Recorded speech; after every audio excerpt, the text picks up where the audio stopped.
right, welcome to your reading. Thank you so much for your patience. It's been very hectic, very hectic indeed. So let's share the screen. Let's jump right in. I don't have you should still see my face, my beard I need to trim.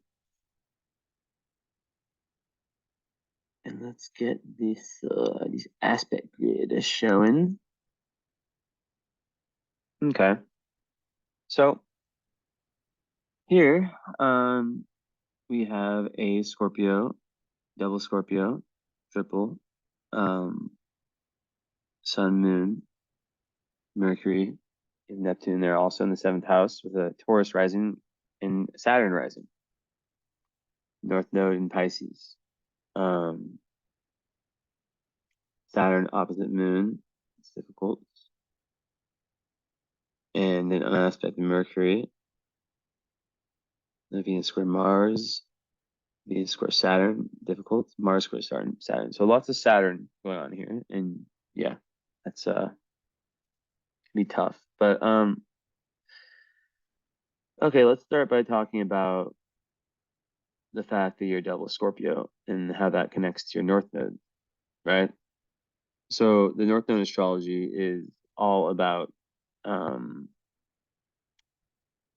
it's if you may know, it's like the metaphoric mountain that hasn't been climbed in past incarnations. And my readings are karmic, and what that means is that I'm trying to see how your chart in what you have in your chart, the elements, are relating to. I hope there should be no noise. Because you block noise out. That's how I just watch machine going.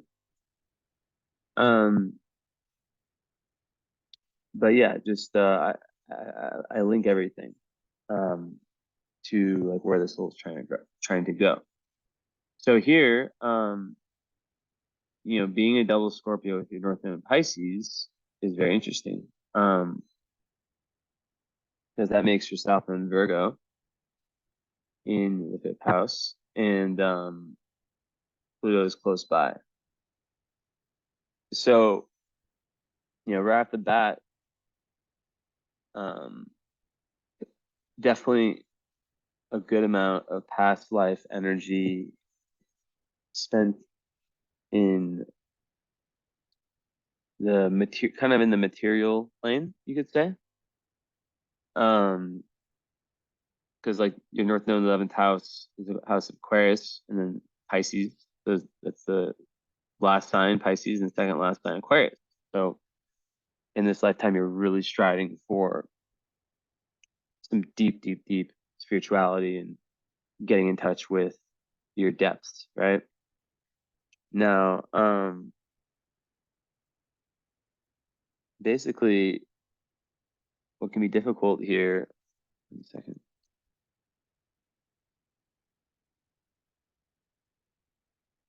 Well, it's actually, so what it tells me though, so there's no fire in the chart, right?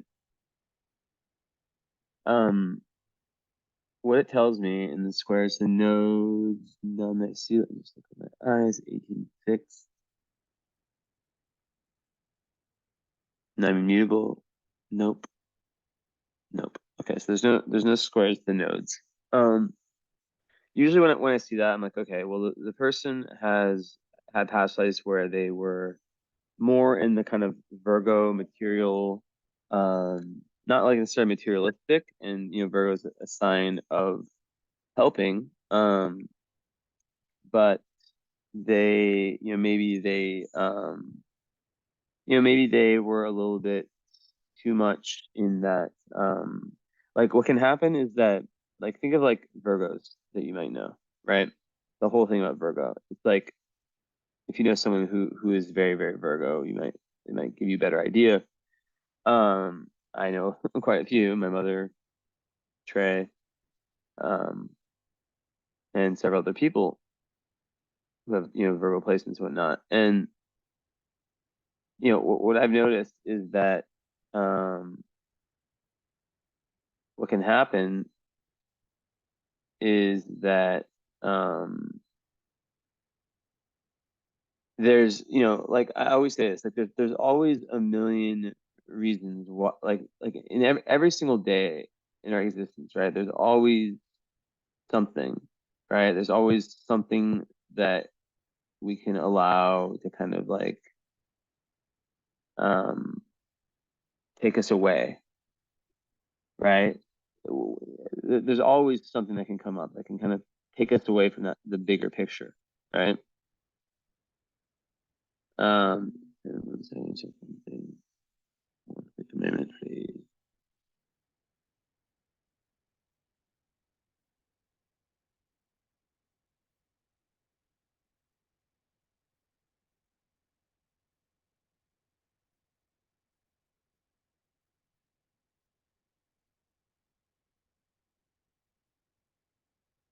Okay, good. I just have to like watch my hotspot because it's not good. My Wi-Fi is not good. It's not working well. Um, but yeah, basically what I'm getting at is that there's always something or some things each day that can kind of pull us away from that oneness, right? It can pull us away from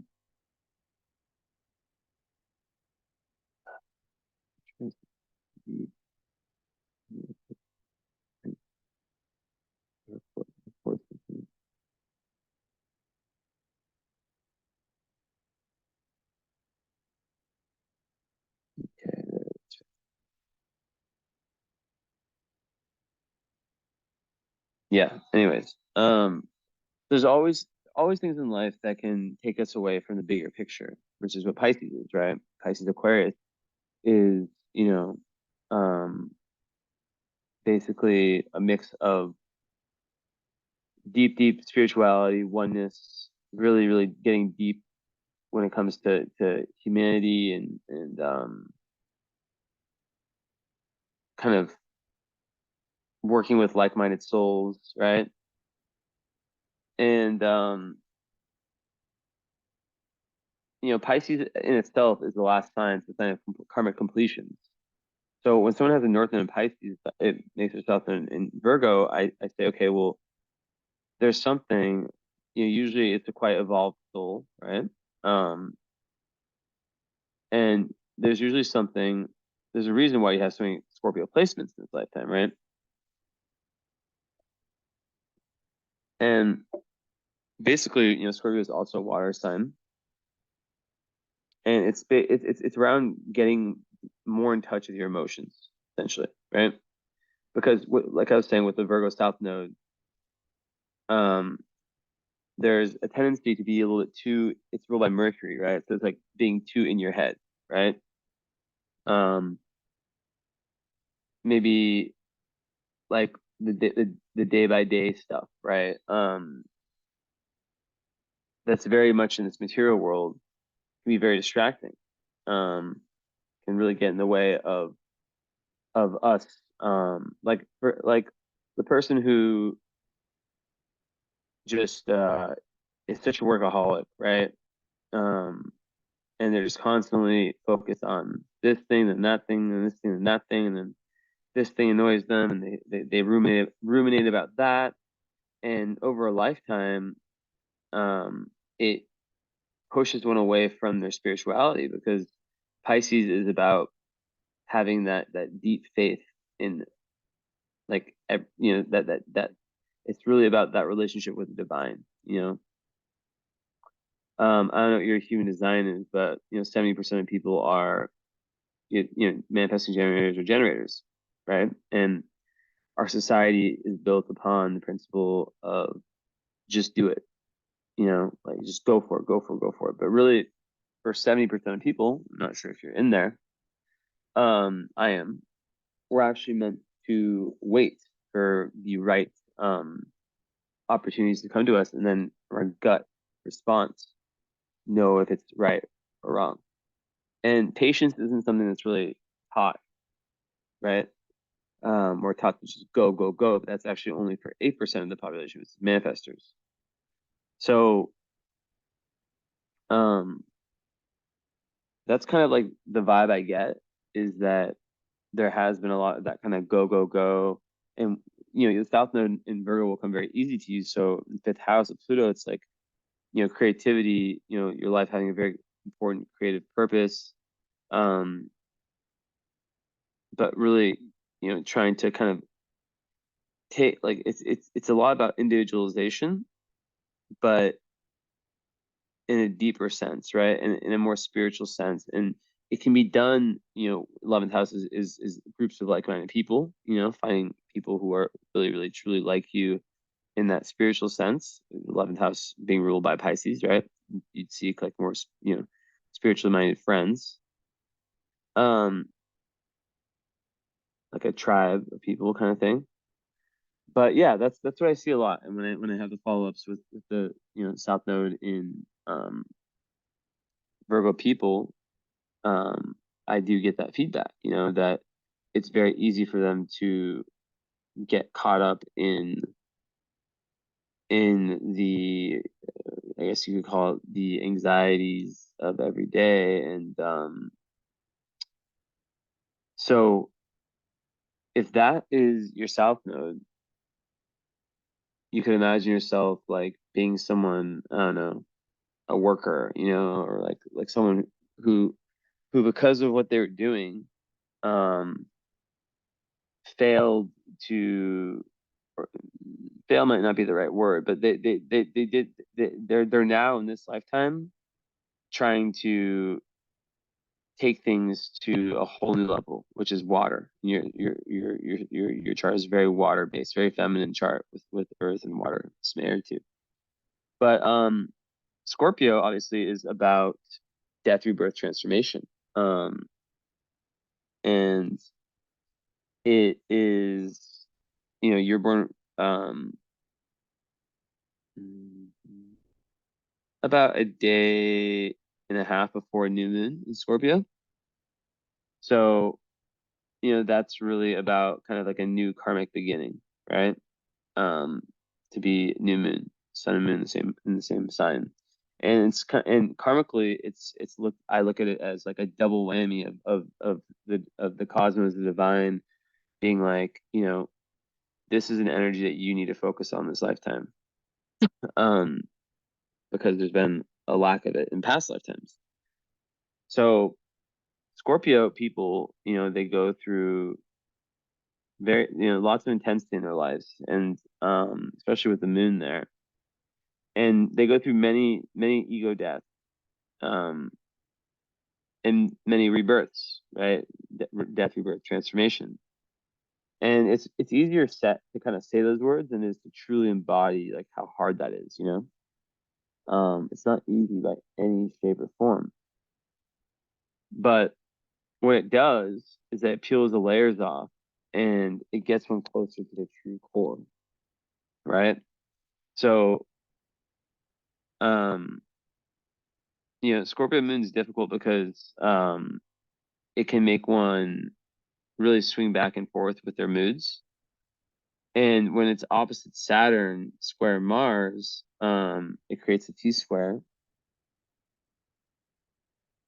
which shoots out in Leo, 3 Leo, the fourth. So, the energy of that T square is really, because like with the moon square Mars, um, there can be like lots of like little frustrations that can bubble over. A quick-tempered person, especially as a Scorpio, like little things, little, like it can make one impatient, quite irritable. Um, and it's really about learning self-control and being able to like channel your energy in like a correct way, right? Um, so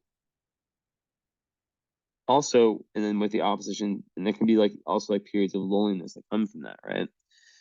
Now the opposition of Saturn is so close, it's 0.03.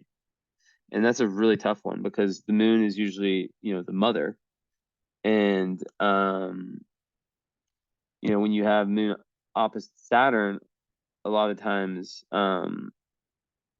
there's moon is the emotions, right? So it's like how we live. It's the emotions, the most important part of your chart, because um the moon is how we live within ourselves, right? So moon opposite Saturn is one of the most challenging aspects that exist, because it can make one feel very sad, very lonely, um and misunderstood, and have lots of issues with intimacy and with opening up, right? um and just like tons of obstacles, because like the Scorpio moon person, they want that relationship, or those relationships, friend, in seventh house, so it's very relationship oriented chart, that nourish them, that they're super intimate, two souls bonding, becoming one. But they're, with the opposition of Saturn, I imagine that your Saturn term is just a crazy time for you, and probably like at the end of it, like you felt a lot of empowerment, and just a massive change. But it can make one feel like unlovable, um, and it can bring lots of periods of melancholy, right? So with this one, like the relationship with the mother is super critical. Felix, chill.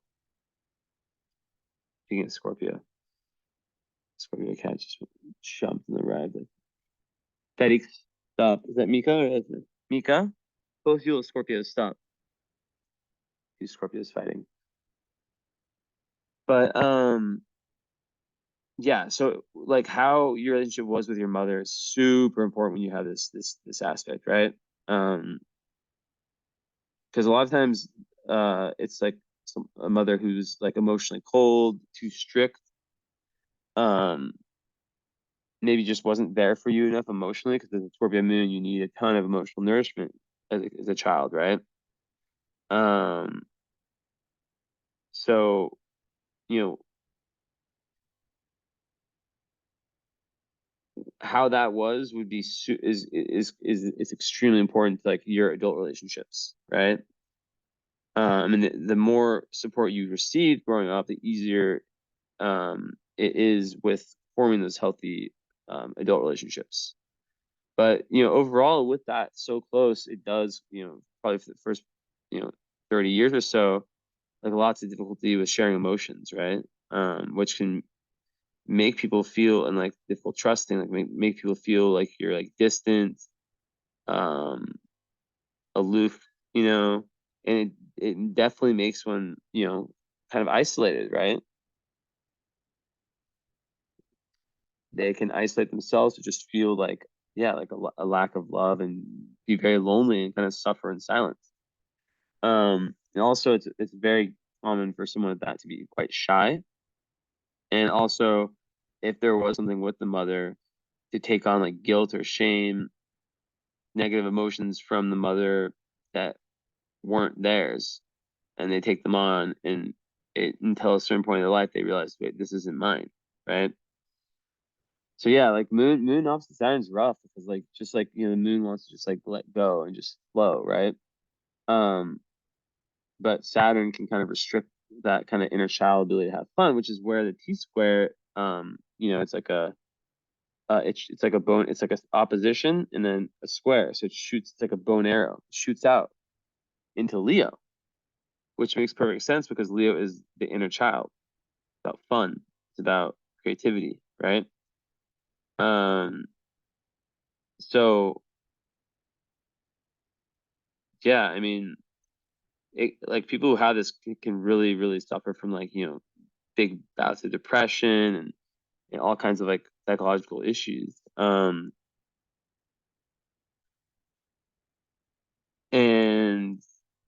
it really, it requires a lot of work for them to kind of show their emotions, to get comfortable with being vulnerable. Um, so yeah, like kind of that fear of getting close to people, right? And it might be easier with friends, but yeah, when it comes to romance, it's difficult. But this would make it like be very difficult when you have all this seventh house energy, and you have Saturn rising, right? Because Saturn rising, Taurus rising, Saturn rising, it'll make someone kind of come off very serious, they can come off a little bit stern, very responsible, and someone who can definitely very practical, gets the job done. But yeah, it's not easy with relationships. So yeah, like it's like you have these deep scorpionic feelings, and like everyone has deep emotions, but like overcoming the barriers of exposing them to other people, that's like where the hard work is, right? So that's where like loosening up and and the right type of relationships is like major. So also there can be like a feeling of like abandonment and neglect, right? By loved ones in your life. And just like, yeah, not being able to get that warmth really.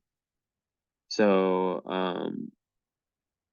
yeah, it can, what can happen to a lot of people with that is that they can attract kind of more cold, withdrawn partners when they're adults. But as Saturn is a teacher, it's a karmic teacher, and it's really about finding that love within yourself, right? Building up your own self-esteem, your own ability to be vulnerable. And from that, you're able to have these like life-changing relationships. Now, back to like the chart, the seventh house, I'll show it again. So the seventh house is all about, it's where all these planets are. It's all about, you know, it's the house of romance, the house of close one-on-one relationships, usually romantic, but also business partnerships, client, like this is the seventh house relationship that we have now, one-on-one relationships. I've always considered BFFs, like those like real like soul, like best friends. Like I naturally myself, and I taught myself astrology, as you may know, so I don't see any other place where that could go. Like, because like 11th house is more of like, your friends. Third house, it's lighter, right? But seventh house, that's like, these deep one-on-one relationships.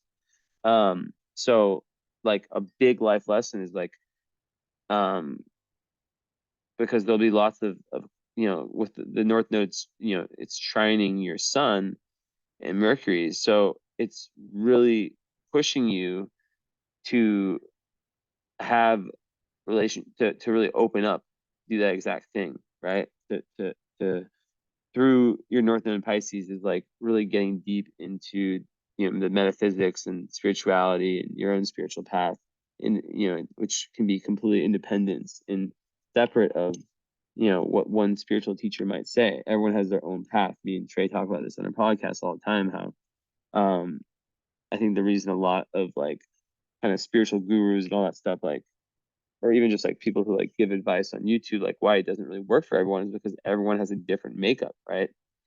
Um, so for you, um, having the Mercury also, which is your communication, your brain, all that, conjunct your sun, well, it's combust actually. Um, it can make it a little bit hard to, and with the lack of fire, to kind of like see, to kind of go after things, Um, you do have like I do, Mars in Aquarius and Venus in Libra, so you have some air, Jupiter in Libra too.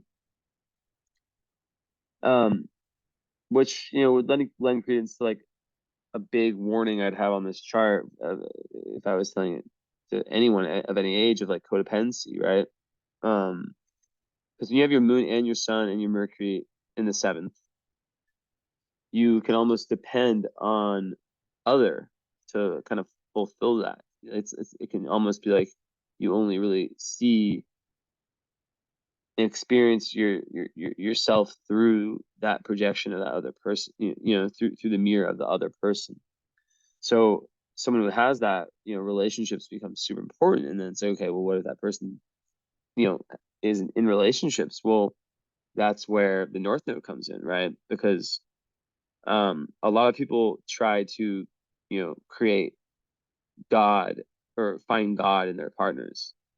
And I've had many readings with clients where they've had charts like yours, and they're single, or and they're just like, they want nothing more than just a good relationship.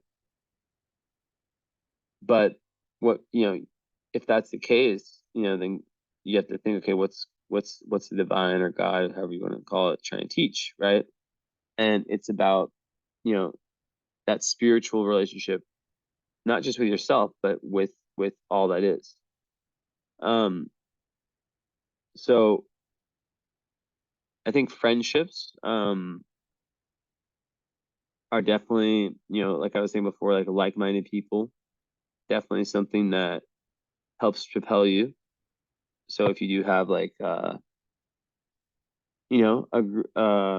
people who you really can talk to, who are friends like in this kind of world with these types of subjects, because as a Scorpio, you're not going to be someone who's like really like interested in like you're a very deep person, um and you're not going to be interested in kind of like the trivial everyday blah blah blah. It's really more about um it's really more about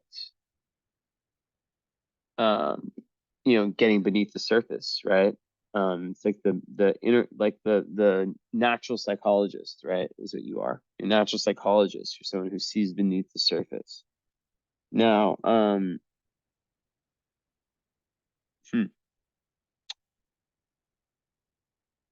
yeah, the codependency thing like is very interesting because I could totally see how one with this chart could really see or like kind of judge their life based on like how the quality of their relationships if they're in a relationship, and it could be very difficult if they're not, to really feel fulfilled and all that. With the Libra placements, like Libra Venus, right? It's a very beautiful placement. It gives one the ability to really see the, especially conjunct Jupiter, right? Sixth house. So that house, so that you definitely, pets, animals will be amazing for you. Like you'll most likely have like an amazing relationship with animals, and they can be like your ultimate teachers and healers. Um, but yeah, like that's just the thing with the Venus in Libra, is that it is, in dignity, meaning that Venus works best in Libra and in Taurus.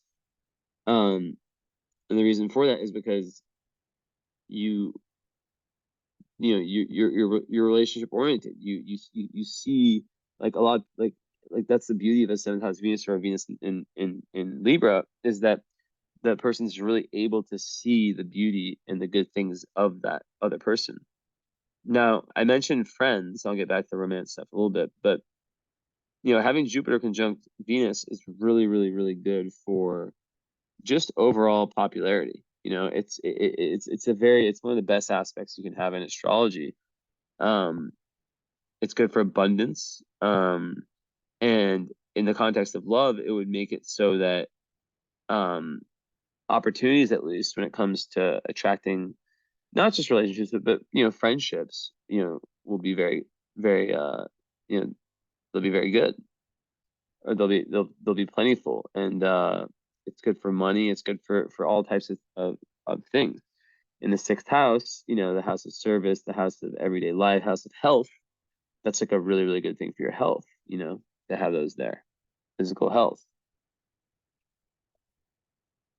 But when I see a sixth house Venus, it's very karmic, and I think of like how there's different, you know, people that you're meant to be with in this lifetime, that meant to teach you different lessons, like not like stepping stones, but like kind of like one led to the other, which led to the other. You took things from each one, which led you to like, if you have a life partner or not. But like the key is that all of your relationships, they're most likely some type of like karmic imbalance. Not like I'm not saying all of them, but like that's just general vibe of the success of Venus, is that there's some sort of like a karmic imbalance. And you're trying to kind of make that right, trying to like balance that out. Go back to my face for a little bit. I like to switch it back and forth. So, but like one thing you have to watch out for, because like I said with Venus and Libra, there's that strong need for relationships, right? And with Moon and Scorpio in the seventh, um, there's also that emotional need for those relationships, and how much they can dominate your moods and your actions, and kind of like yeah, like I said before, right? Like where you're at in your life. Um, a lot of people who have like a seventh house like this, like they're like, you know, constantly in relationships. And like the Saturn one kind of makes me think like, okay, maybe it took until like 30 to really, like after Saturn return, to really like hit the stride with that, and finally, work through that aspect. Of course, everyone works through aspects at their own speed, and you could have worked past it earlier. It really depends on how you use free will in this case. But yeah, there's like a lot of time and energy like searching for the right person. So sometimes there can be a little bit of perfectionism in that. Um, so it makes being single really difficult. And I've seen this a lot. I've seen charts like this. Even my mom has a seventh house sun. Well, and whole sign becomes eighth. But like she's been single for a long time, right? And she's an amazing person. But with your North Node in Pisces, it's like if that is the case, then it's very, very clear that you're being asked to really, really find that deep relationship with the divine, right? That's like very clear to me. And back to what I was talking. Well, I'm gonna talk a little bit more about this. With the seventh house moon, also it can make someone kind of like, yeah, like lots, like there can be like this restless kind of obsessive energy, right? With when it comes to partnerships, potential like kind of clinginess, and a lot of people, yeah, like marry young, and but at the same time, it makes someone very, very sensitive to the feelings of their partner, you know, and very good at putting people at ease in general. That's why, like the seventh house, like Charlie Gear is like perfect for like if you're like a psychotherapist, right? Something of that nature, a healer. Um, but you know, it's all about like kind of that balance between compassion, like a compassionate love, um, and like there can be a tendency to kind of like there needs to be compromise, right? And that's the Venus Libra, like, but like not where you're just giving yourself up, giving up your dreams, giving everything up for a relationship. It needs to really fit you, and it needs to fit your karmic direction, right? Um, so yeah, there's a level of like I think with seventh house people of self-assertion that's needed, right? Of having your own back and knowing when to say no, and knowing when, yeah. And yeah, so like Moon and Scorpio, of course, we can talk about all day, like just how it can be quite dramatic, and in relationships, and there can be very dramatic, life-changing relationships, right? That's very clear. With the sun there as well, right? It's like they are a big, big thing, a big part of your life. Partnerships in general, and Moon and Scorpio people a lot of times like you have to like there can be like perinatal trauma there, like you have to like figure out like, okay, like was my mom going through something like deeply emotional or difficult at the time of birth? um was there like some kind of trauma going on in her life? um and was any of that energy passed on? um so yeah, and then that's Yeah, and then the energy squares Mars and opposite. Yeah, so like literally like the key to healing like all that I've already kind of talked about it, is Leo. And fourth house Leo is about going into your childhood, going into your your past, and really, really finding that inner child, and that should reflect in relationships, and also just like accepting, like, for example, like what's this?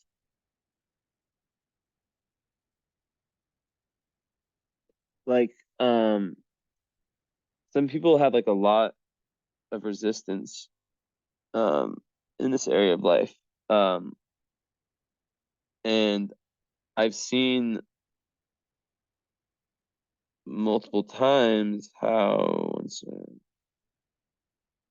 yeah, I've seen it happen where that resistance to like being single can just kind of like there's like sometimes like a need to like just like accept if that's the case, like to just be like, okay, like I'm fine with that if that's what's happening, because everything is faded, with the relationship life. But I'd be surprised if relationships weren't like a key factor in your life. Especially, yeah, now you're born, yeah. So yeah, you've been through the Saturn return, obviously. With with um so with a Venus square Mars, or Venus square Saturn also. Let's go with that too, right? Because that's different. But is it opposite Saturn? Yeah, opposite. And is it square? And is it T squared too? Yeah. So you have two T squares. Interesting. So this one is Venus, Mars, but they're both in air, but it's because of the angles.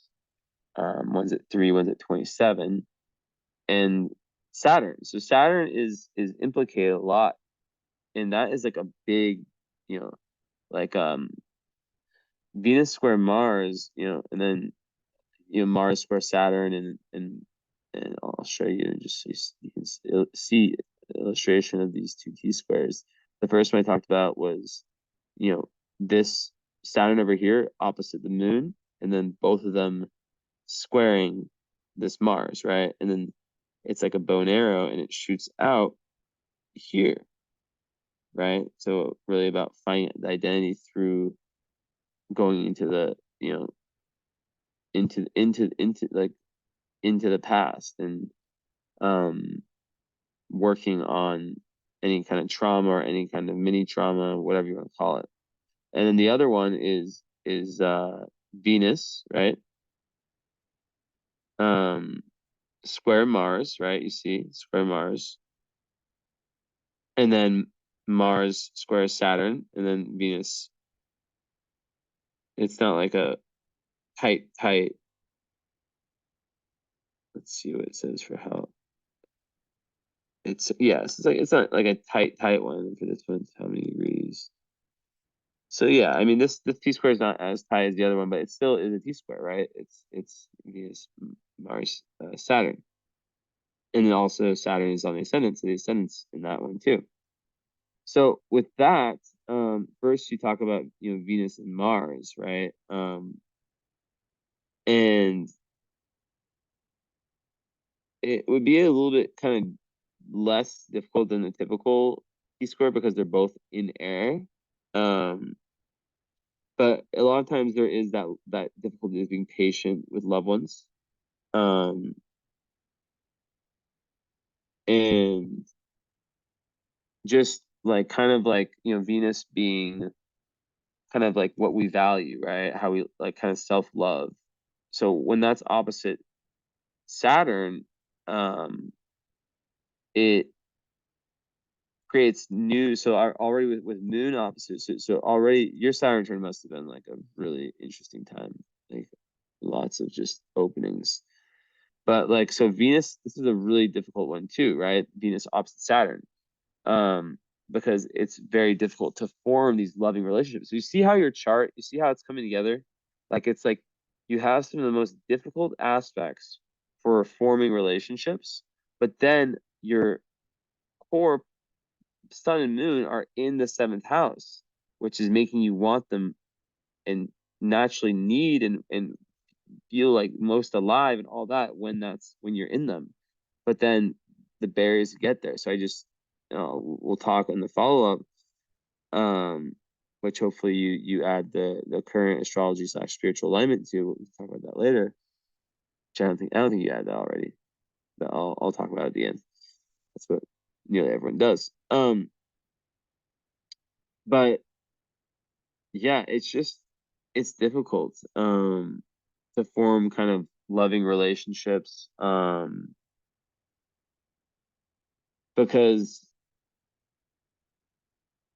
it can make one really like Venus Saturn like kind of like doubt themselves and lack self it's like this really big test, and this is why the Scorpio is so interesting because like I said, death, rebirth, transformation, right? So through these different stages, which you probably look back at your life and you probably tell like these very distinct eras where it felt like you were like that version of you was like an actress in these different eras. It's trippy. I have eighth house sun and I feel that, and you have way more Scorpio than me. Um, but yeah, at some point, just like unworthiness, inadequacy, feeling like there has to be something wrong with you. You know, that's what people who have this say. Like they feel like there's something wrong with them, right? They feel like a sense of guilt. Like they can be very, very, and maybe like the parents are critical, but they can be very self-critical, also, which once again can be reinforced by that lack of attention, or any kind of criticism, which is common with this, right? So, yeah, just like negative conditioning early on in life, right? A lot of times it's like just the way that the parents parented, could have been passed on. A lot of times it's passed on generation to generation, just lacking kind of that positive reinforcement that's needed. Sometimes it can even be like abusive. So the person who has this, like, they have to really teach themselves about love, about self-love. And there can be really difficult trials and tribulations they must go through, because of that early conditioning, right? That kind of makes them usually believe that they're not good enough, they don't deserve love, they deserve to be sad and lonely. Um, so yeah, I mean, so the how to heal it, it starts with like really like, the awareness and understanding that um, you're not a bad person, and that you're worthy of love. And like I said, Saturn is it's a planet that blooms late, and so the delays, the restrictions, all the hardships, like, they like Saturn can become a very good thing as you become an adult, because it becomes at one point the glue, the grit, determination to keep things together, right? But early on it's difficult and very frustrating. And yeah, this one I would say in one word would be like inferiority complex. Um, so yeah, like removing like self-pity and guilt and playing in like kind of like victim, that kind of stuff. Also like if like a lot of people will have like things that happen to them that they were ashamed of, it brought them shame, guilt. It's like understanding that was all part of your path, because you were just a kid that had these aspects. Um, so yeah, it's really about, yeah, um, reprogramming the mind and the brain and everything, like through like like daily every day, 'cause sixth house, right? You have that in your chart, like daily kind of like affirmations or whatever it is to remind yourself that you are worth it, and that that's just, if people rejected you, parents or whoever rejected you in the past, like has nothing that has nothing to do with your value, your worth. Um, and then, through like, so like, yeah, like mantras are very important. Like if you like, I do that sometimes. My girlfriend does that. Well, she'll listening to like mantras as you sleep. And really like it's all, yeah, really learning, like really trying, like it's like a very tough chart for that, because it's like you're really forced to teach yourself to love yourself. And with the North Node in Pisces, it's like that can, spirituality, the divine, all that can be like amazing, um like source of that, right? The more you dive into that as a Scorpio, the more you see, the more you learn, the more awareness you have. Um, yeah, that's where real love and enjoyment comes, and closer connections, when that you're able to see yourself more clearly. Um, mm, so yeah, it's like really like affirming that you truly deserve everything, you know? So, but yeah, like this is another one that can cause depression, bouts of depression. And that might not go away. As a Scorpio moon, you might deal with this on and off, like off on and off throughout life. But as a water moon, that's kind of like you have these intuitive gifts, right? This real deep intuition and compassion. So it's like, how can you channel that, right? A lot of people, it could be through finding a career or life's work that they feel like they're using these gifts to be of service to others, right? Um, so yeah, working hard, being patient, um, that really, really helps. And like with the human design, like I said, I don't know what your type is, but like if you are in the 7%, like really feeling into your gut, allowing the opportunities to come your way, and then responding yes or no based on like whether your gut kind of said yes or said no. Um, so yeah, but this one gets way easier with age, and what usually there's like a lot of satisfaction, contentment, and all that recognition, all that comes with age. Now, with the square to Mars, so it's interesting because both of these T squares shoot out at the same place in Leo. So it's once again like someone who's very Scorpio, um, it's very serious energy. So it's really about just letting go.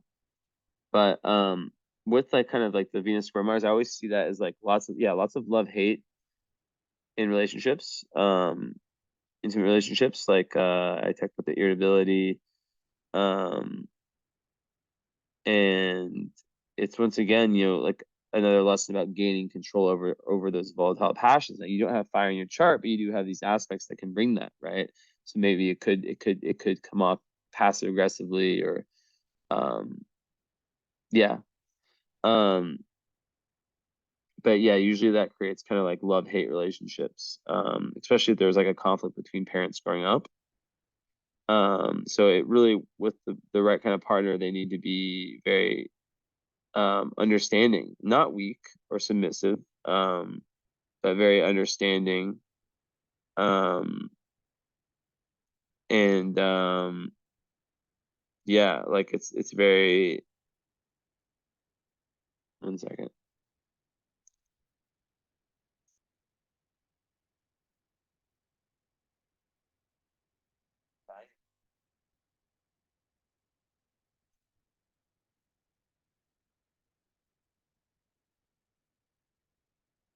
I know. Look, look.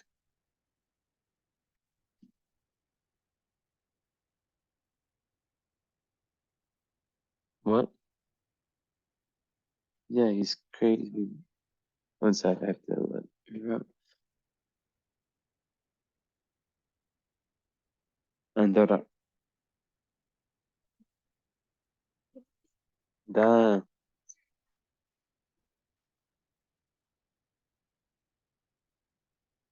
All right, it's snowing here in Romania. Very, very bizarre. Um, so yeah, so much going on in relationships in this chart. So yeah, another thing with that is like gaining like kind of confidence early on that would like in like just in general, when young would have been really important, like whether it's like sports activities, stuff like that. But that also, I just know Venus square Mars is usually sex drive, usually pretty high. And Scorpios, you know how that is with the libido or whatever is libido. I think for is that just my stupid? That's for all sexes. Yeah, no, it's not. Whatever. Okay. Um. So the Mercury is not. It's not on aspect day because obviously it's conjunct the Sun and the Moon, more the Sun. But that in Scorpio once again, the seventh house, it makes you really want to share ideas, with your partner and look, it's really like someone who learns a lot through their intimate relationships. Um, and I've talked about like I've uh, you know, just the idea of Mercury and Scorpio is about diving deep into the core of things, right? Like really probing, not like very anti like superficial kind of knowledge. It can also make someone really intense with their communications. So yeah. Um, and then the seventh house sun person, it kind of, once again, like relationships become like a major theme in that person's life. Personal ones and business ones. Um, and just like really, really loving relating to other people. Um, especially like the partner. So really like people who have this, they shine really, really bright in their life when they're in a really good relationship. And with the Venus in Libra and Jupiter Libra, it's like that relationship has to have a level of balance to it, right? Um, so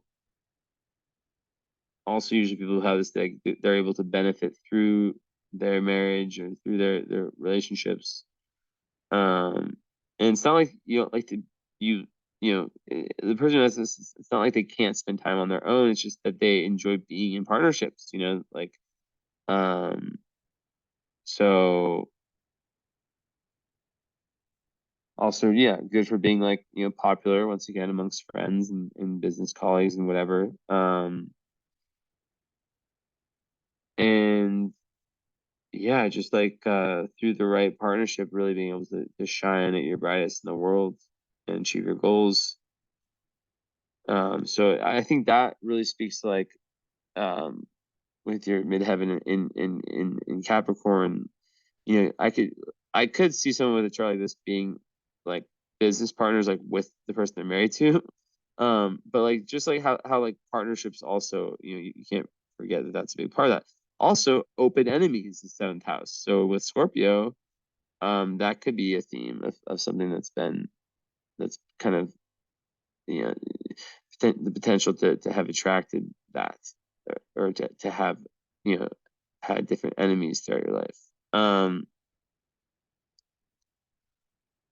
So Neptune in the seventh, right, is interesting because what it does there is that it can make one feel very, especially with the chart like yours, has been, so much relationship talk. Um, like do that exact thing of like the rose-colored glasses in love, and trying to find like the ideal perfect partner, like searching for perfection in that area of life. And becoming like seeing someone like as like, oh, like they're so amazing, and then like but boom, before you know it, like, disillusionment. But at its highest, it's like it's about like attracting spiritual union, right? And the desire for that real depth. So like your type of relationship would definitely not, it would be very, very deep, very like no secrets held. Like Scorpio Moon people do not, like they have this need to like reveal all their deepest secrets with people close to them. They're way more about like uh they'd rather have a few, close friends or even just like one partner than, a bunch of like of others, or a bunch of like kind of, it's not that you can't have both, but like, they're very careful about who they share things with, very private people. So ideal partner, with Juno in on the midheaven in Capricorn, ninth house, maybe, it's someone who you respect a lot and who has, a firm purpose, who's really here to, who's here for a reason, who's not just here to muck around, who really, wants to make something of themselves. And yeah, like it could also be someone's ninth house from, from a different culture, someone who ultimately, provides you with a real sense of security, financial, not just financial, but just like overall security, and who you can really like exchange like philosophical ideas with. That's another Mars and Aquarius thing, is the need to, you know, because Mars and Aquarius, I have that. It's like it's a part of your chart that makes you quite unconventional, and and just, yeah, very, very, very humanitarian, very like, yeah, very like humanitarian, and really wanting to make things kind of like, it's hard to kind of pin down the Mars Aquarius person, but they do really, really care about uh humanity in general, and they care a lot about freedom. Um, so that's another thing that's interesting with the Venus and the Mars, that the Venus love language, right, in Libra is very, it can be, uh, it can be codependent, um, right? Like where it's like it needs a relationship to validate itself. But then the Mars and Aquarius, second, it's like the opposite, right? It's like where um, it's very, very independent, and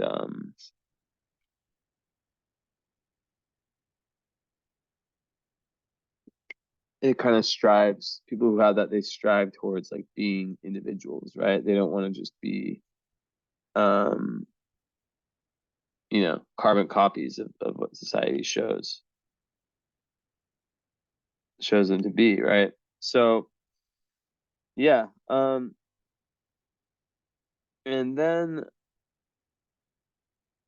just having like the 12th house Chiron in Aries makes sense with the rest of your chart, because Aries, Chiron is like where there's, a wound. So in the 12th house, it could be, a lot of 12th house Chiron people are like, and they become spiritual teachers at some point.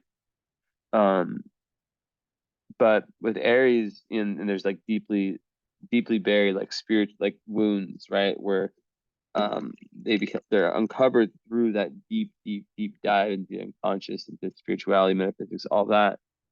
Um, but in Aries, having Chiron in a fire sign, it is about feeling like you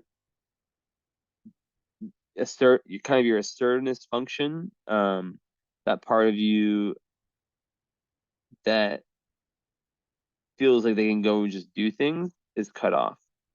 So there's a deep need to kind of like find a purpose, right? Like, midheaven Capricorn really wants to, be giving back, right? They want to do something that's of real value with the rest of your chart, society. Um, and also like learn a lot through their profession. And to have Ceres and Mars conjunct in Aquarius on top of everything is interesting because it's in the 10th house. So, you would seek probably more of like a career dharma that's a little bit unconventional, that kind of like separates you from other people in a sense, like where you're really like, it's really based on you. It's not based on like you following some type of like societal blueprints. There's a lot of deconditioning that's needed there. But that's kind of like what I'm saying is like with like the like type of partner, um, the Libra part would want that fairness, would want that person that is very like kind of really really about the relationship. But then the Mars and Aquarius individual needs freedom within that, so that's a little bit of tension, right? But ultimately, like with all these T-squares shooting in Leo, um play, and with Pluto in the fifth house, creative purpose is like one of the biggest parts of your chart. And having just go on this having the Saturn rising is very very karmic, right? Because it basically makes it so like I talked about this before, it inhibits one um from their true self, or especially early in life, especially, right? But through hard work and kind of like this very like kind of responsible attitude, they become authority figures. They become people who others come to in times of distress, people who are people of their word, um but yeah, like it can definitely, I just imagine like the first 30 years being very difficult because there's probably some codependency issues, and um just with Saturn doing what it was doing, just that frustration of wanting things to work, but not having, Saturn just like really inhibiting you in your self-expression, and then also in your ability to love yourself and see yourself clearly. And then I can imagine with the Neptune in the seventh, like different partners coming along that weren't what they seemed, and that just kind of just being annoying. And then maybe that pushed you towards deeper spirituality, right? That may push you towards like a time of like, okay, like I need to figure this shit out on myself, on my own, like towards like that's how like astrology, how God works through astrology and shows these things, that you know it's like, okay, you need to learn this karmic lesson this lifetime. For you, obviously it's about you know getting deeper into your shadow, getting deeper into your true authentic self through that, right? Finding the balance between play and seriousness. But then also, of course, Pisces North Node is, as you know, 11th house. Like, I don't want to say like enlightenment, but I mean, it really is about being able to find deep compassion, deep faith, you know? And like I said earlier, like the Virgo South Node, it's like there's a rigidity, a past life rigidity, building structures and kind of clinging to them, um, being overly judgmental of oneself and of others, which keeps one away from like just that letting go.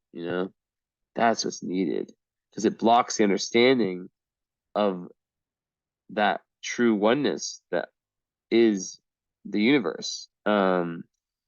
So a lot of people with that, like I always tell them, like, you're here with all this water for a reason, because you didn't rely enough on your gut and on your intuition. And in this lifetime, you have tremendous intuition with all that water. But the question is, like it's like I would imagine, I could see how it, I could see it be like a lifelong journey of like learning to truly listen to that, right?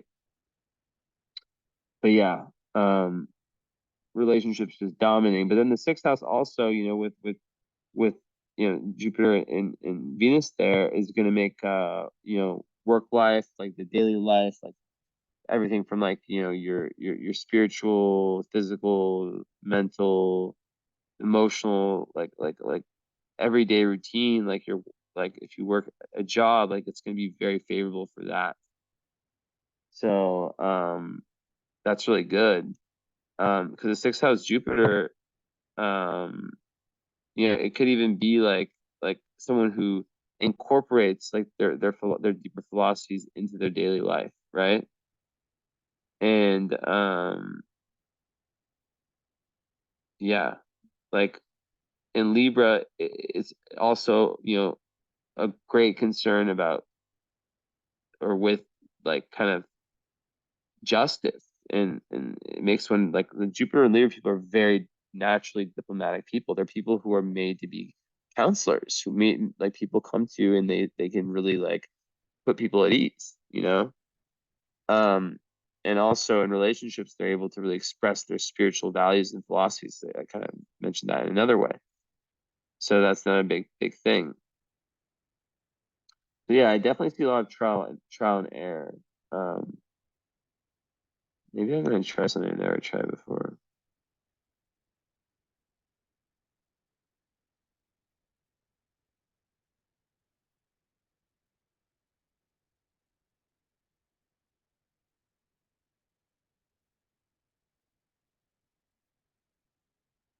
Uh, ignorance.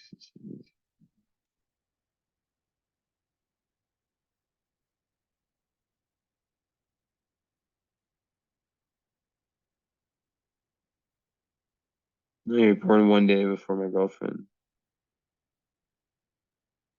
16.5. So I'm not a human design person. In fact, I'm very clear about that.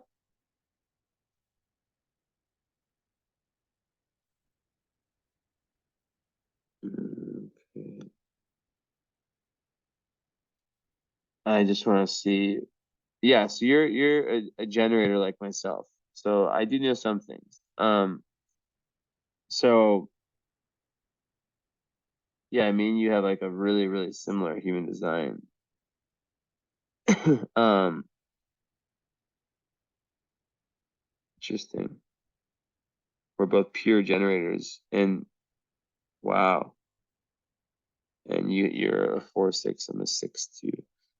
Um, so yeah, like lots of, like it's so funny how I just said trial and error and you're a 4/6. Like, yeah, a lot of your life is going through that trial and error, and just trying all these different things and not allowing shame. And you know, like I said, as a generator, you have to wait for the opportunity to come and then respond.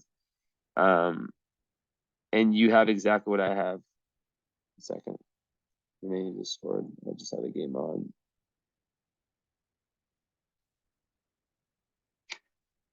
If you're watching this, I'm going. It's like a Euro qualifying match.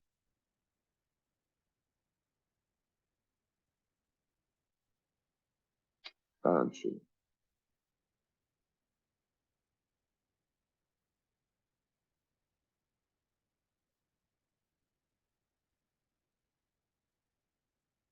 Free kick. Ooh, he's going free kick for the side. Damn, that shot.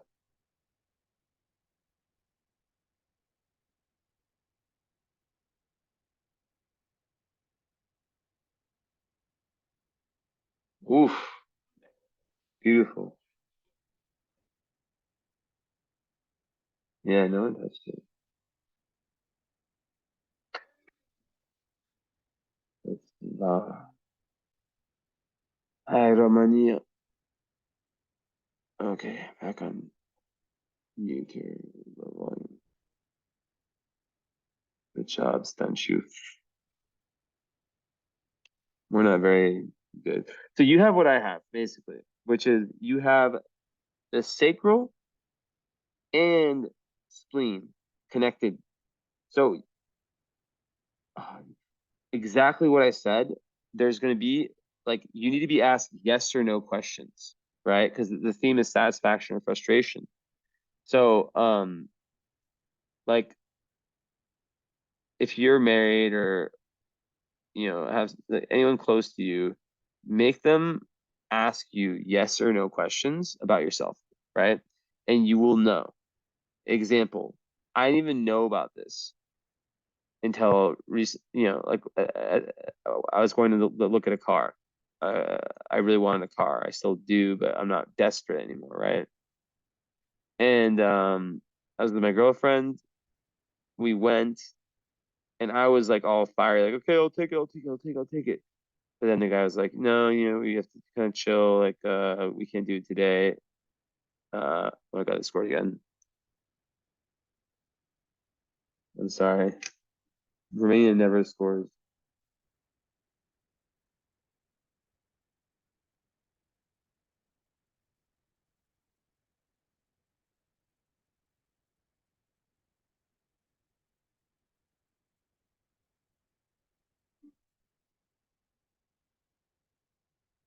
Wow.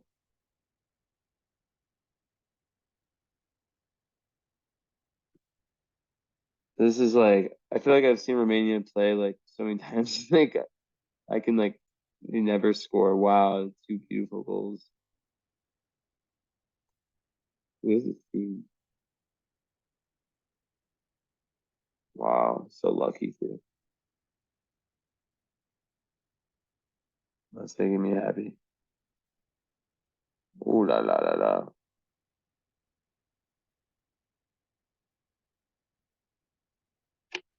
You're a great country. Like, we deserve to beat Belarus and make the Euro. It'd be so amazing if Romania made the Euro.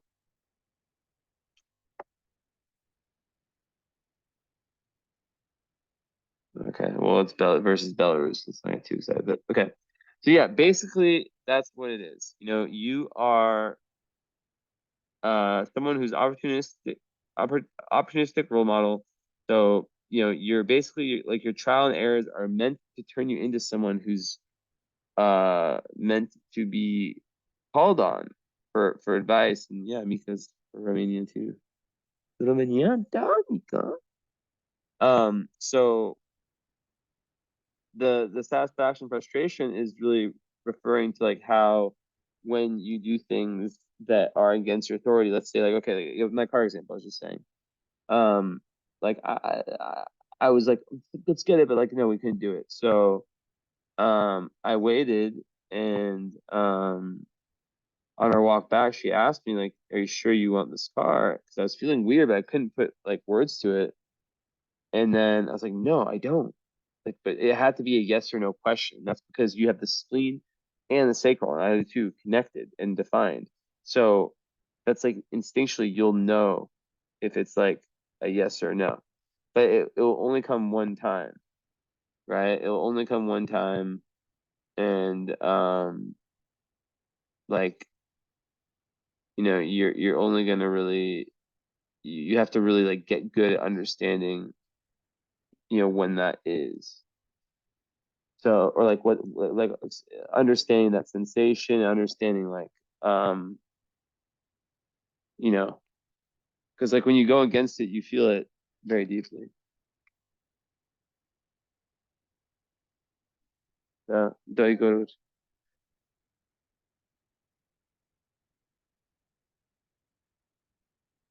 so yeah,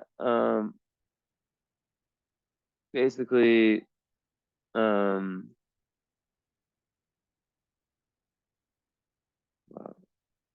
okay. So yeah, then you also have the sixth house Uranus.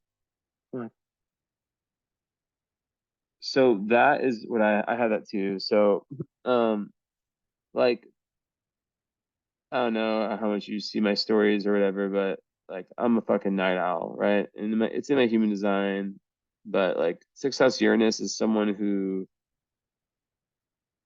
is not. gonna just be doing they'll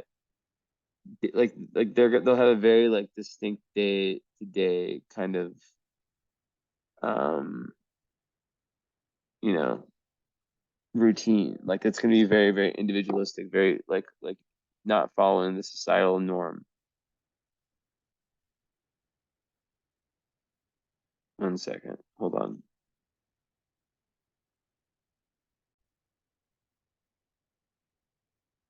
Okay, I had to pause the recording. So yeah, all in all, like we see, the theme. There's, obviously many themes here that keep popping up. Um, but um, some people with the Saturn rising, they feel like sometimes they can like put too much on themselves, like they have to be the ones to do everything.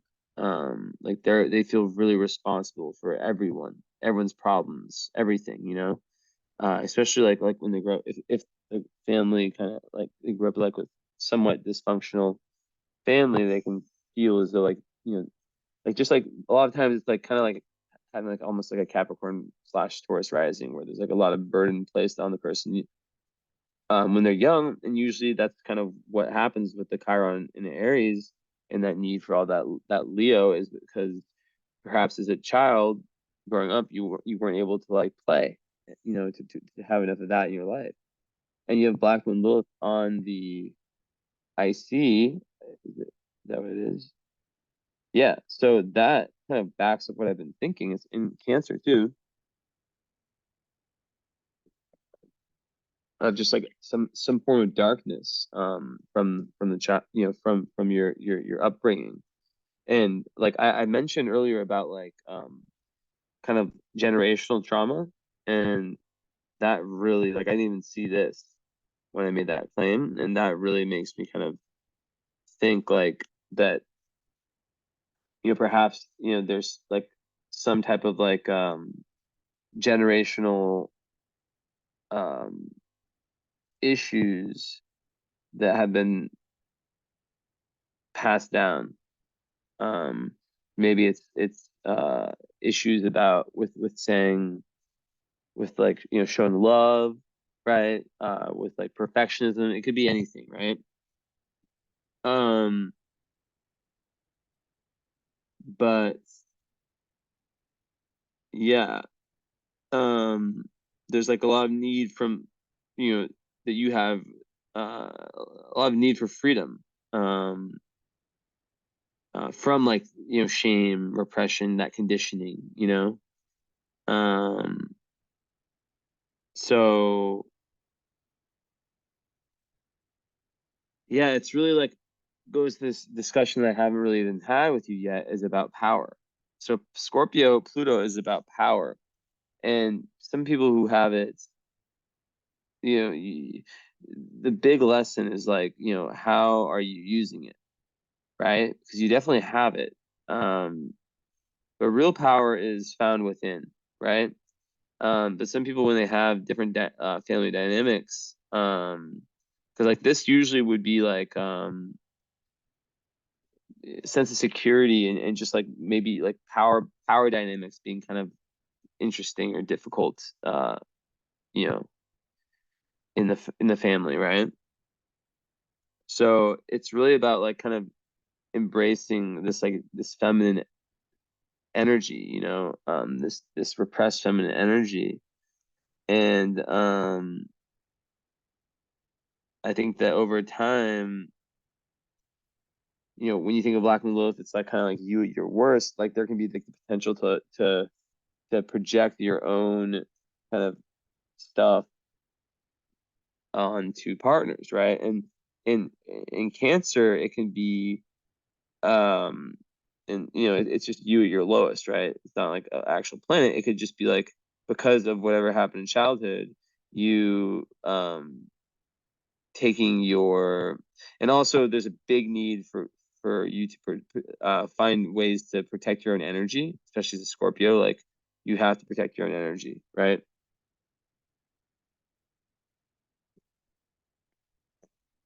It's extremely crucial. And yeah, like I think that the whole crab falling back inside the shell, like once they get hurt, um, kind of escaping and not dealing with things head on, like a little like kind of like passive aggressive. All yeah, these are just like potential tendencies, like using that intense emotional intelligence that the Scorpio has to manipulate and gain power. So really for you, like the idea of power is probably something that I imagine evolved a lot throughout your life. But people that have Scorpio and this kind of like placement down here, um, they can sometimes feel like they're very disempowered and then they want to like really, really exude that power later on. And it's important to have to do that in a good way, basically, right?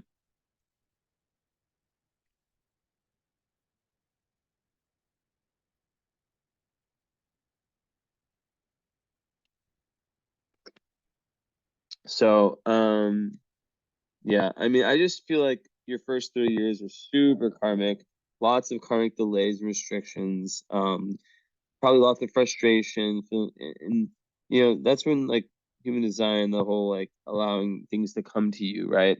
And even now, like as I was talking about before, like you're just like me, very similar to human design.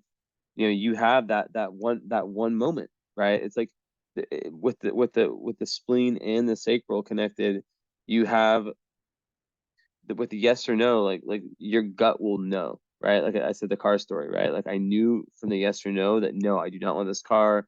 I want to only buy the car when I have like I feel really, really comfortable financially, like in terms of like um yeah, like with like cash and just like how much I would have after buying the car, and it just didn't feel right, so you feel that in your gut and you only feel it once, so it's really about silencing because you don't have a defined throat, so sometimes people with that can talk a lot,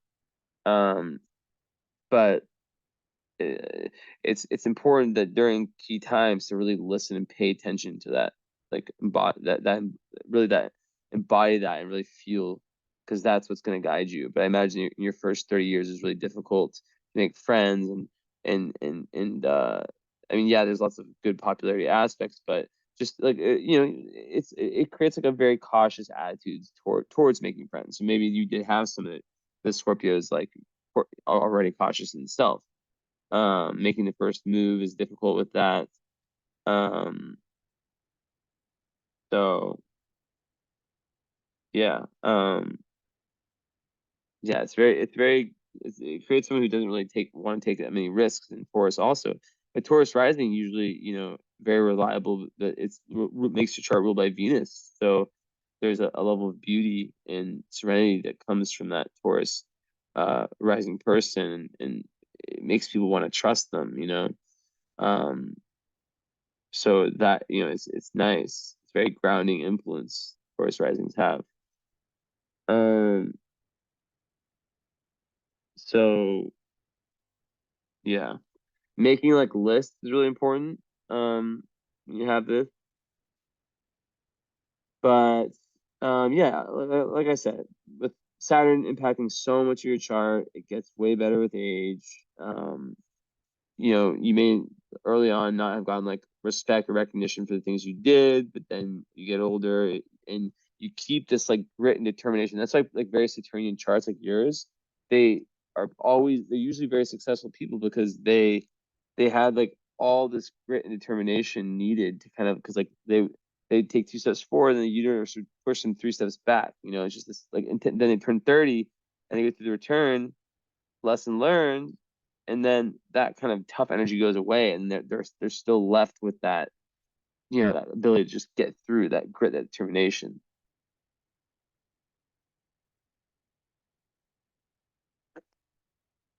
So people really like, it's also like a really great sign of loyalty, dependability, and people start to really recognize that. But in your professional life, if you're working in some capacity with like other people, it's really important to know your limits. and feel into that gut of like, because people can really throw like extra responsibilities onto you. But you're definitely the type of person that like can be in charge during times of crisis. People coming to you um for different reasons at very, very important times. So that's nice.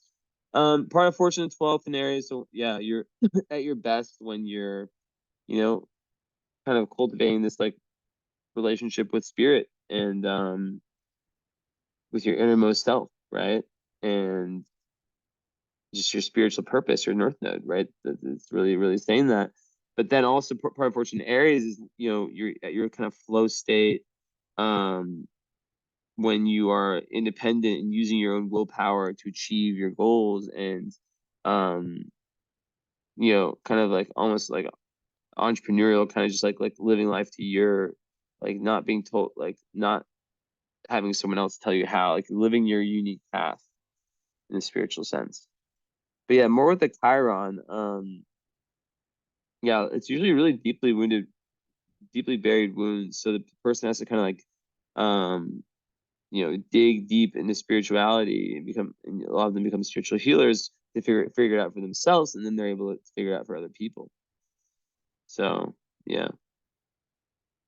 One other thing about Chiron and Aries is that, I talked about how like, like the sense of kind of like of action that has been is violated. The person feels like, especially with no fire in their chart like yours, like it's hard for them to kind of get things done, to do things, right? So like asserting themselves, feeling that they can do it. So sometimes they can be like overcompensation, trying to be first at everything.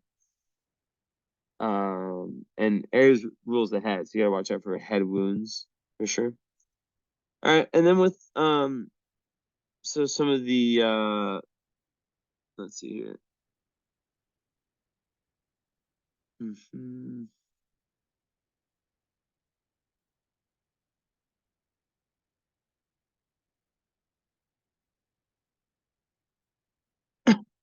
So I love the Venus Jupiter conjunction because with the seriousness of the Scorpio, that's like a kind of like indulgent, like fun, adventurous, philosophical. Um, it's someone who likes to teach people things. So that really is beautiful for your chart. Well, in another chart, it could be difficult, right? In another chart, it could be bad or hard because it can, like, if the person already has too much Jupiterian energy, they might not take things serious enough. But this kind of this part of your chart kind of allows you to kind of take an edge off, and maybe that's in your daily routine, in your daily life. You're able to kind of feel like a sense of expansion, a sense of beauty, and if you are someone who works like a job, or even if you're an entrepreneur, or even if you're not, like you're just it's really, really good for experiencing like kind of a nice, and with Uranus there, also it's great for being of service. It really makes that person want to be of service to humanity.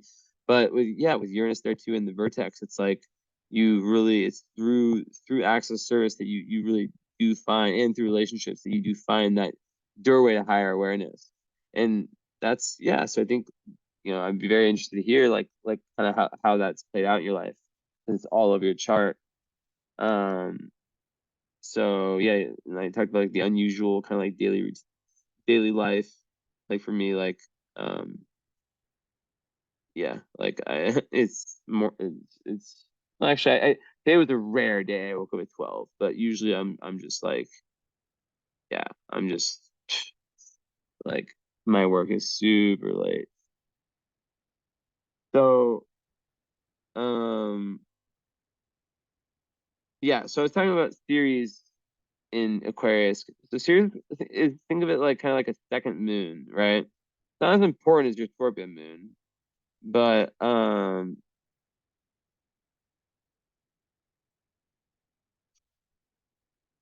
even close. But in Aquarius, Sirius in the 10th house in Aquarius, it's like you nurture yourself and you nurture others by being,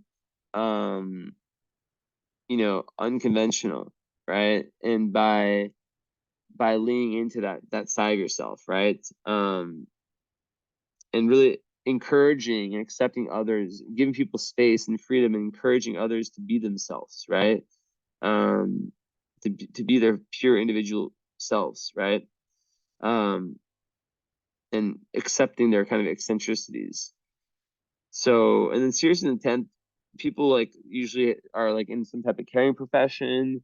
They want to really bring like lots of warmth, compassion, understanding to the world through their work, and look after others through their work. So yeah, I mean, like the two together, it's just like gives like a real drive, um, to fight for causes that you believe in, and could be good for just like being, yeah, leadership potential, 10th house Mars for sure. Um, just like a drive towards like wanting to succeed in your outer life. That's the easiest way to put it. I'm curious what stars you have. 6 stars. Oh, you're so close to speak of your Jupiter. I think it's gonna, yeah, you're like, and your Venus, yeah, it's like speak of like one of the brightest, best stars is like right between your Venus and your Jupiter. Um, that's a little bit too far for your Venus, but okay.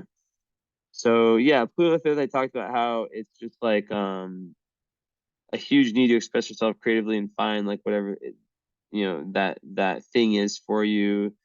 Um, Sometimes people with that, they have to like watch out for being like, if they have children, being overly dominant with their children, which would kind of, I don't know. I feel like with the Scorpio sun and moon, like um very, very analytical already. So maybe that's kind of how your parents were. Like, but with a new moon, sun and moon in the same sign, usually like that doesn't really indicate like discord between them, or at least their worldviews being like so different. Um, but there's times that the parents get along, but then they don't get along with the kids. But yeah, it's not like, I mean, you have one aspect that speaks to that. It's literally only the moon opposite Saturn, and maybe it was just more, and yeah, and then the black one on this on the IC.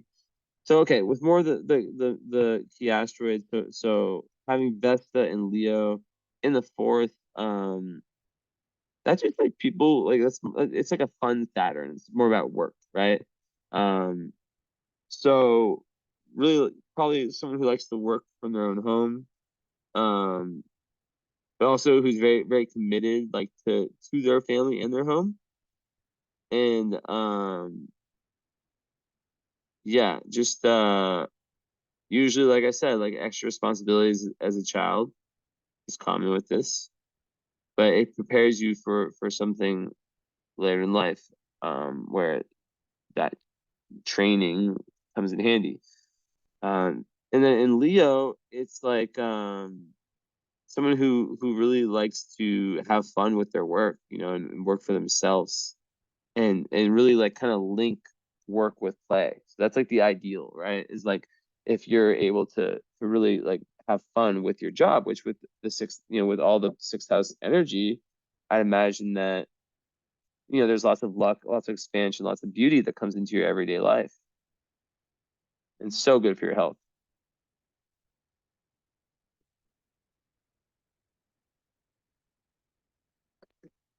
Like I can't stress it enough that maybe Saturn rising, like there could have been like something early on when you're younger, but yeah, like these are really, really good. Um, Yeah, I'm curious like how you got through like the shyness. It's all over your chart. I think like probably best guess would be that there's just lots of like the karmic partners coming at the right time, that just like you really just learned a lot through those relationships. Um, that's what I would guess. Um, so anyways, yeah. So then we have, I already talked about Juno. and this whole Scorpio, seventh house stellium, it's like, like Moon, Mercury, Sun, Neptune together, that's like someone who can channel. That's someone who like if you are working in the healing profession, like it's a beautiful thing because you have the ability to really just see the best. That Libra mixed with that Scorpio, like it's almost like someone who's like made for that. And then the Taurus, the Saturn rising, it's like, you like if you're a psychologist, I would not be surprised. Um, and very successful at that point too. But then, it's like you can use those same qualities in many areas of life, right? So, but yeah. Okay, so Palace is in Palace and Juno, the two other ones are in, because I talked about Best End series. So those are in the ninth, close to midheaven. Well, Juno, I talked about Juno, like your ideal partner, being someone who um with the philosophy and just even traveling together, or just like maybe even meeting on a travel, worldviews, kind of like really deep conversations, um and like I said, like wanting someone who you can respect and who respects you, and who really wants a long-term serious commitment. um so yeah, Juno and Capricorn people with all the sign in your chart, like uh usually married later in life. Like I'd be very surprised. Well, I'm not surprised. I'd be very surprised if you got married before 29/30 and it worked out. I could definitely see this chart being someone who's been married multiple times, but I don't like making guesses like that because it's a guess. Um, but yeah, okay, Pallas is kind of like the third eye. So to have it in Capricorn with your Mercury, it's sextiling your Mercury. That's really nice. So that is, in Capricorn, it definitely makes you cope very well with plans, um, and structure when it comes to your thoughts. And ninth house Palace is like being able to see the big picture, really, really being able to zoom out, which is so fucking important. For this is like a really important aspect in your chart. I want to see the degree difference though. 12 and 10. So yeah, 2 degrees off. Um, because really, hold on. You know, it's really combining like your intuitive intelligence with your like, you know, intelligence, right? So, yeah, that's a nice one.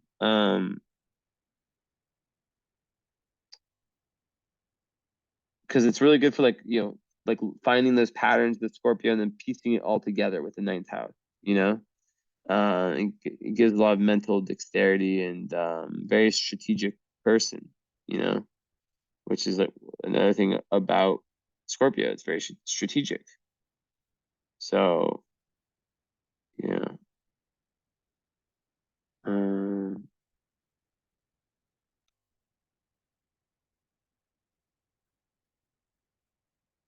Let me look for one thing.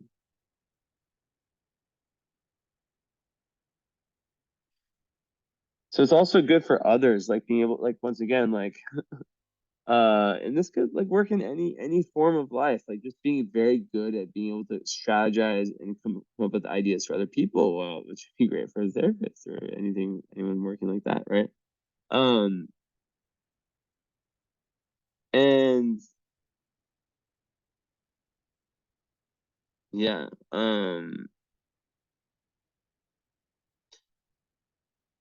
what else can I say about that?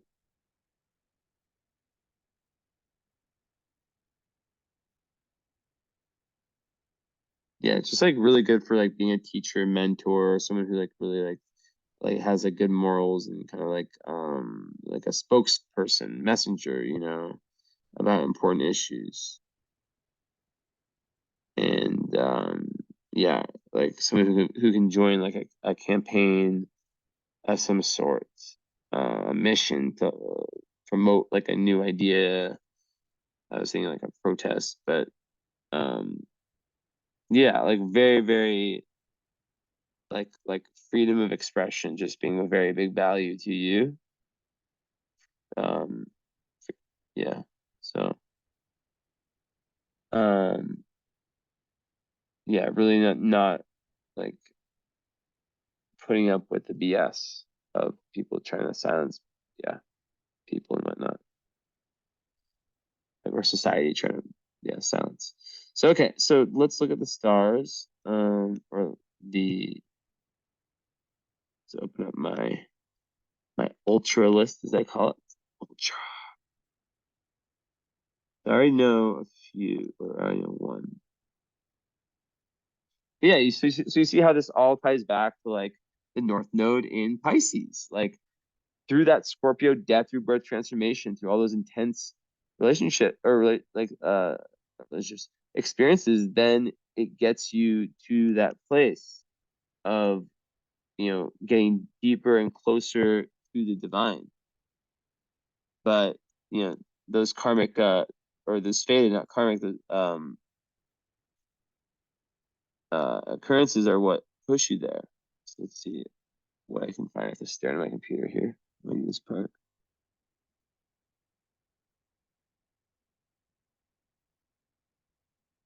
Okay.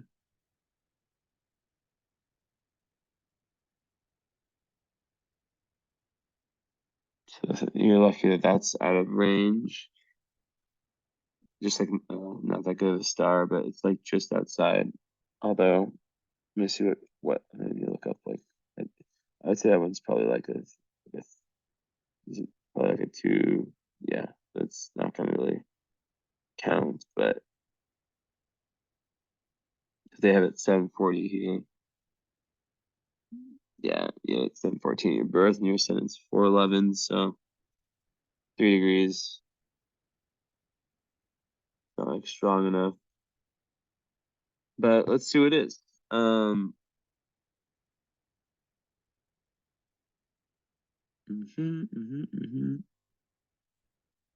midheaven, anything? I have to stare. There's so many crunched together numbers.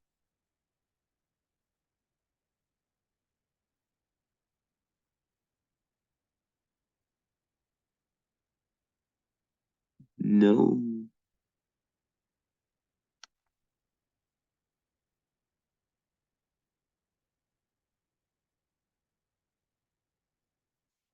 Let me look actually. Let me find my fixed star list.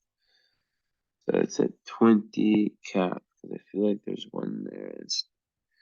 That is what we're talking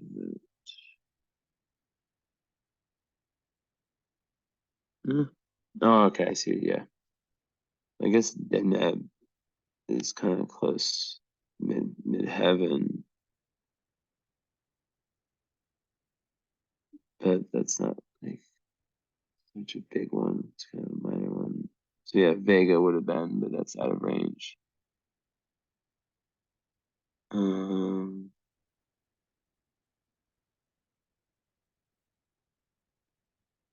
how close is Altair to your Mars?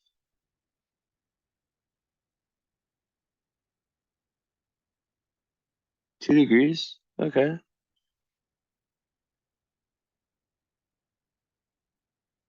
And then Sun is at Zubin El Shlami. It is. So Zubin El Shlami conjunct Sun. Zubin El Shlami is all about herbs and kind of like earth magic and poetry. Um, Now it's not smack on your Sun, but it's close enough to matter. On your Mercury,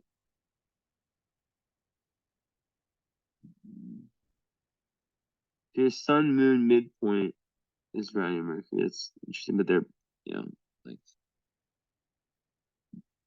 your Sun and your Moon are right next to each other. Anyways, what's the other one? Well, let me click it.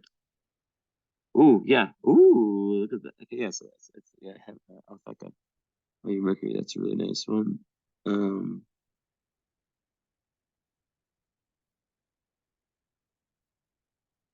So just gather these first, and we'll talk about them.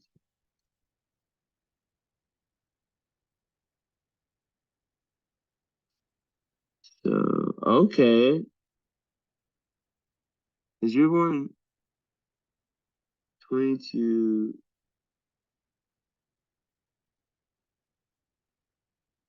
So Spica is one of the best stars. 22. Um, so it was at 23, 24, and your Jupiter's at 2251. So wow. So yeah, you have a Jupiter on Spica. Damn. So that is super, super, super fortunate. Spica, there's four real stars and then Spica. It's just one of the best stars. It's amazing. So because you're born in 69, it's moved a little bit to where it's actually more favorable for you. I didn't think it'd be that close. So that just is like amazing for just like wealth and just honor and popularity, social success. Um, it really it's about just like unlimited good fortune, right? Um, like where you have like beyond like your hopes, your capacities, like very just really philosophical, eloquent, like all these, that's Spica. It's like very worldly, very fond of the arts. Um, so it kind of it's just a great star. And I'm looking for one thing. Let's see what the old scripture said, because I'm just if there's anything, it's hard to find.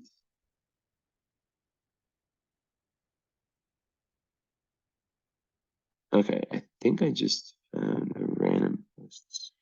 Is it?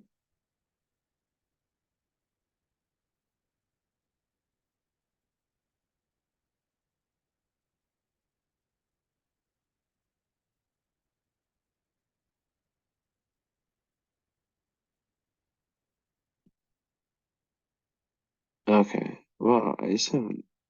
Okay, so Jupiter conjunct. No, that's serious. Let's be serious. Where's Spica? Okay, Jupiter and Spica. Let's see what it says.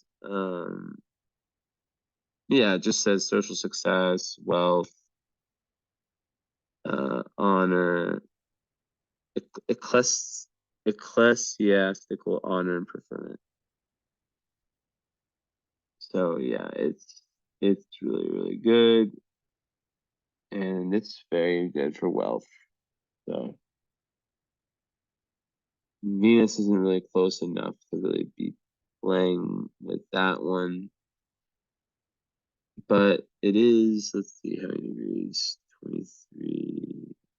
Yeah, it's basically 28. So that's too far. But yeah, Jupiter, amazing. It's like so good. Um, okay. So is there any of the moon? Well, actually, was it there? Your moon is right on the descent. Ooh, damn.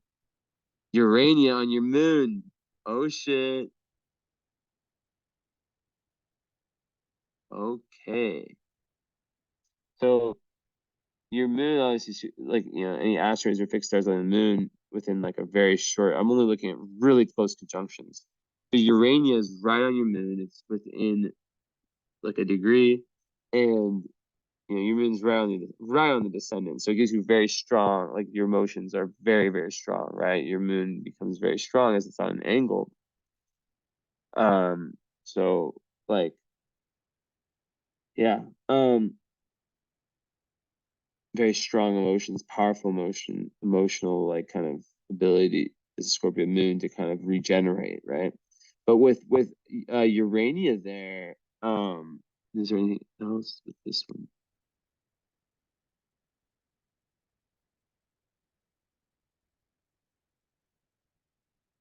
Which one is it?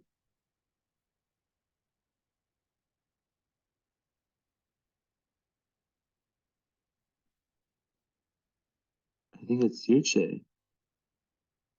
Yeah. Wow. Oh shit. Okay, here we have some. Wow, this is amazing. So you have Sirche, which is one of the three witch stars, right? So super mystical on your Scorpio moon. And you had Zubin al-Shalami, which is also very much in that same realm. So I wonder if you were like if you were an acupuncturist or working with herbs, like an herbalist, like wouldn't be surprised. Um, but Urania is about astrology. It's about you know, like I mean, people always like kind of connect with like astrology, astronomy, but like I really think that it is more about just magic, the cosmic magic in general. So like any kind of like theoretical, abstract or symbolic knowledge, right? Um, and the ability to kind of take like really dive like extrapolate just data from a mass of facts, like kind of the Scorpio moon or Mercury. So that's really cool. But yeah, astronomy, astrology, math. So yeah, that's amazing. That's really, really great. And yeah, to have Dirce also on your moon is just like, you have Lilith, Circe, and Hecate, right? And Circe is, I kind of see a lot with my clients. I guess some witchy clients, but it's the goddess of sorcery.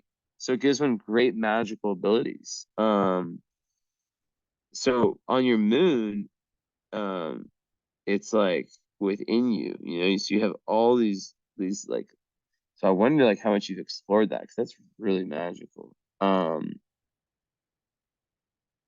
It also creates very powerful women, that the patriarchy tries to kind of bring down.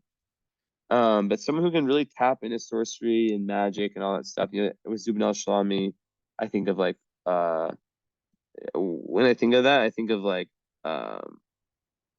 what's it called? Like herbal ceremonies, like on a new moon, like that kind of stuff. So with Circe also, there's a gift with herbs and potions. So that's two times that's come up. So yeah, that's crazy. Wow. So have those two. And then Alphecca, which is an amazing you know, star on your Mercury. Um it is, it's very, very psychic and idealistic star, right? And with with Mercury there, it creates a very active mind, right? Um, someone and also someone who can really benefit from friends. And yeah, just like a very soft and tender communicator, like someone who can well actually that's with point 25. And I don't think you're point 25.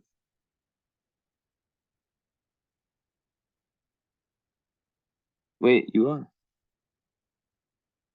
Yeah, you are. You're right. It's closer than that. So yeah, like really speaking in a very pleasant melodic tone that can heal. You can heal others through your voice, whether you're aware of it or not. The healing power of their speech. Um, I don't know if you ever heard that from people, like just like talking to you, um, can heal people. So, and as a Taurus rising, it's just like it makes complete sense. Like that those two really work well, and with your Venus, with your Spica and Jupiter and your Venus in Libra, um, That's just really like Venusian energy, the ability to really express and enjoy beauty in life. So tough chart first part, but lots of cool stuff at the yeah. Altair, yeah. Let's see what that one says. Altair astrology. Well, it's with Mars, so let's see. They give the orb of 240, but it's kind of like just barely on there. No. Uh, but Altair is it's like it's like it's less than 2 degrees. So it says sharp mind, trouble through friends, society, and companies, but eventual gain. And then similar to blah blah blah. Um, they can respond and react abruptly and rationally. We saw that in other parts of your chart. They enjoy being involved with groups that administer punishment outside of they imagine that others are invading their privacy, and to them, the rights of other people are not considered.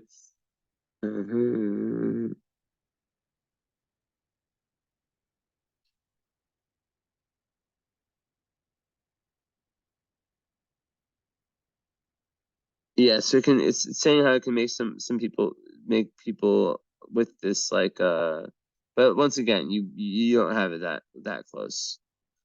Um, but kind of like not very supportive of people who see things differently than you.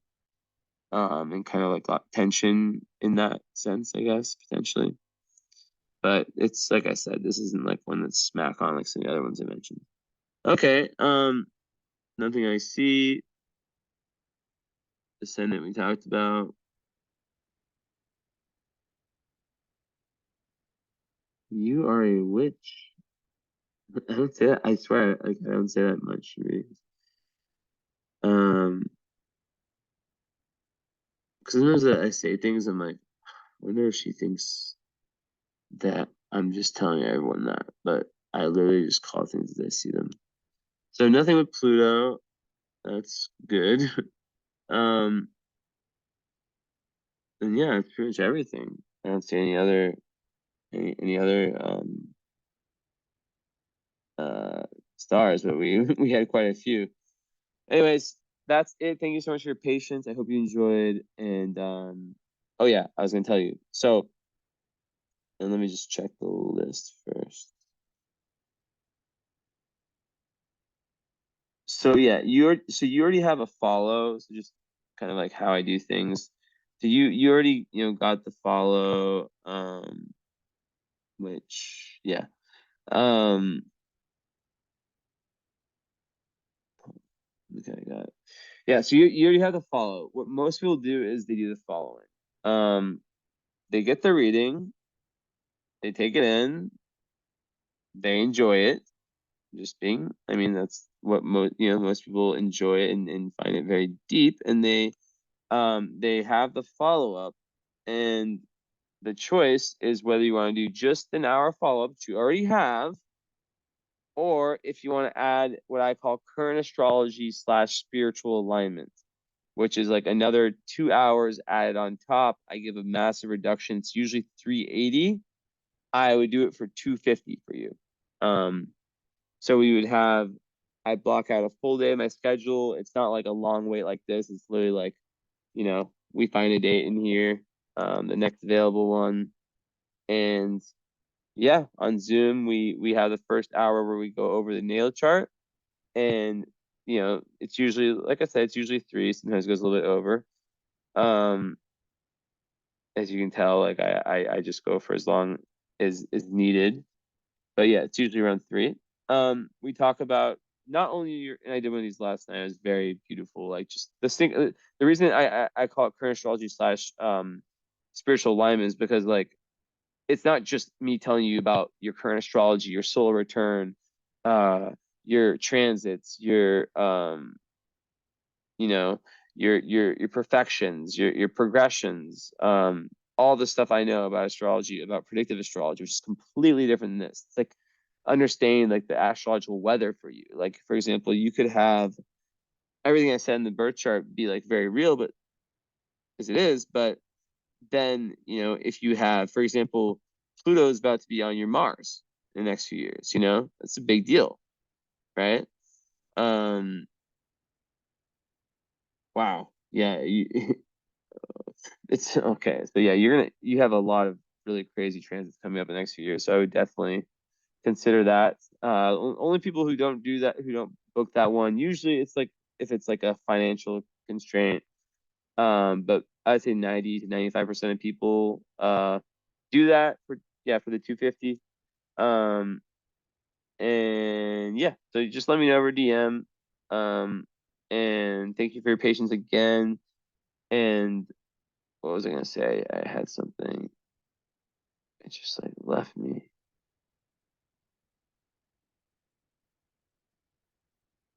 about the current strategy. Yeah, it's just always wild, like to see the synchronicities between because like the whole point of it, what's beautiful about it is that we go from an hour of like me being completely refreshed with your natal chart, right? And learning about it deeper from your experience to then going into the current astrology. And I have my 2 masters in psychology, so it goes deeper. And one last night was just crazy, and like I try to like really get all my clients on the right route, to make sure that they understand like what the astrology is saying, and then comparing it with your lived experience. So in a 3-hour conversation, a lot gets done.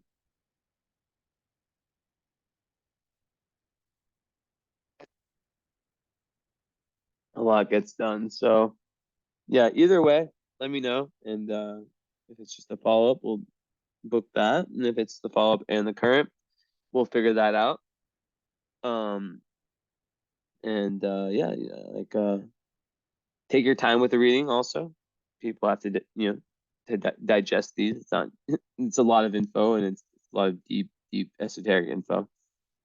So take your time, no rush. Most people watch it 3 times average, sometimes more. Take notes too. First time, I would say just watch it for kind of flowing, and then the next two definitely like take notes, because like you'll have this recording forever, but it's really what stands out to you. And that's another thing about the whole follow up current astrology thing, is that it's like I always say, if you're gonna do something, do it fully, do it the right way. And it's really a consolidation of that. And you get to speak to me for 3 hours, and we get to really like connect and get deeper. But either way, the follow up's an hour. So just let me know. Let me know, and I'll get this to you as soon as possible. Thank you so much. And I think I forgot to say something, but it doesn't matter, because if I remember, I'll tell you. All right. Ciao.